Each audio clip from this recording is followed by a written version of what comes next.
हे महाकाल, मैं जानता हूं कि इन अपशकुनों के द्वारा तुम मुझे डरा रहे हो, जिससे मैं हार मानकर राम के चरणों में झुक जाऊं, क्योंकि राम तुम्हारे सामने हर समय हाथ बांधे सहायता के लिए गिड़गिड़ाता रहता है। इसलिए तुम मेरी उपेक्षा करके राम का साथ देना चाहते हो।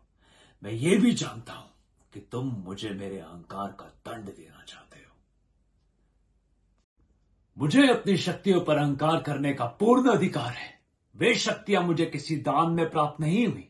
मेरी कठोर तपस्या के उपलक्ष्य में कर्म के विधान के अनुसार तुम मुझे वो शक्तियां देने पर विवश थे।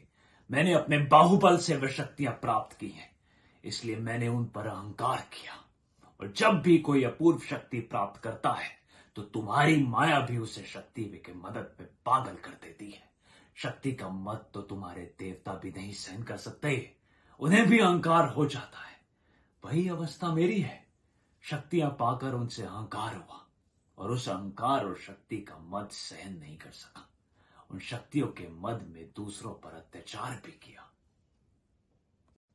धर्म के विरुद्ध अधर्म के मार्ग पर चलता हूं तो उनका दंड भी भोगना पड़ेगा। तो ठीक है, भोग लूंगा, परंतु रावण दंड भी उसी गर्व से भोगेगा जिस गर्व से उसने उन शक्तियों का भोग किया। रावण मिट जाएगा परंतु झुकेगा नहीं। हे त्रिलोकेश्वर, जिस राम का साथ दे रही हो वह राम भी देख लेगा कि रावण के साथ युद्ध करना कितना दुष्कर कार्य है। यदि जीवित रहा तो आकर आज फिर तुम्हारे दर्शन कर